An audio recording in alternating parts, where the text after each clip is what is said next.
ঘোরাফেরা করতে তো বেশ ভালো লাগে, কিন্তু ঘোরার পরে বাসায় এসে যে কাজে আর মন বসে না। হ্যালো এভরিওয়ান, আসসালামু আলাইকুম। আমি দুষ্টুপুরীর মাইয়াত বলছি চট্টগ্রাম থেকে। কেমন আছেন সবাই? আশা করি সবাই ভালো আছেন। আমিও আলহামদুলিল্লাহ আপনাদের দোয়ায় অনেক বেশি ভালো আছি। এই যে শুরুটা করেছি চা পরোটা দিয়ে, আমার তো পছন্দের একটি খাবার। আপনারা যারা আমার আগের ফলোয়ার্স আছেন সবাই নিশ্চয়ই জানেন, মচমচে পরোটার সাথে চা খেতে বেশ ভালো লাগে। আপনারাও ট্রাই করে দেখতে পারেন। আর আমি এখানে আমার ছেলের জন্য একটা ডিম ফুস সাথে 2 পিস ব্রেড দিয়ে করে নিচ্ছি ও সকালের নাস্তা। ও এই খাবারটি খেতে খুব বেশি পছন্দ করে।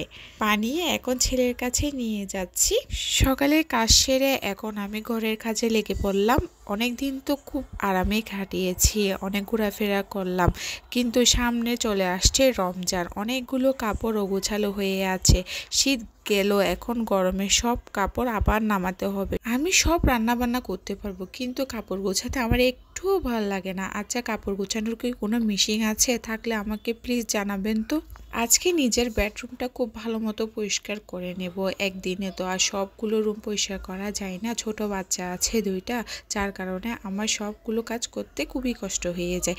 এই যে দেখুন, আমার ছেলে আমার কাজের মধ্যে ঝামেলা তো বাজাবে। আমি যতবারই এই বিছানার চাদর চেঞ্জ করি, ও সামনে এসে দাঁড়িয়ে থাকবে। ওর একটি ছোটবেলা থেকে এই অভ্যাসটা ওর আছে। এই যে এখন আমি রুমের ওয়ালমেটগুলো খুব ভালো মতো পরিষ্কার করে নিব। অনেক দিন হয়েছে ঘরের বাহিরে আছি, সবগুলো ভালোভাবে পরিষ্কার করা হচ্ছে না। অনেক ধুলোবালি জমিয়ে গিয়েছিল এই ওয়ালমেটের মধ্যে। আমার ছেলে যে এখানে কখন ক্যামেরার সামনে এসে ডান্স করছে আমি জানতাম না। মাশাল্লাহ বলে দিবেন, ওর ডান্স তো দেখে এখন অনেক বেশি সুন্দর হয়েছে। ভিডিও এডিটিংয়ের সময় আমার চোখে বাঁচলো, আমি আর তাই এডিট করার সময় কেটে দিলাম না। এখন বিছানার চাদর বিছাবো। বিছানার চাদর বিছানোর সময়ও ঘুরপাক করে আমার ছেলে। বিছানো শেষে দেখুন আমার ফাইনাল লুক। আমি সবগুলো একটু একটু করে ভিডিও নিয়েছি।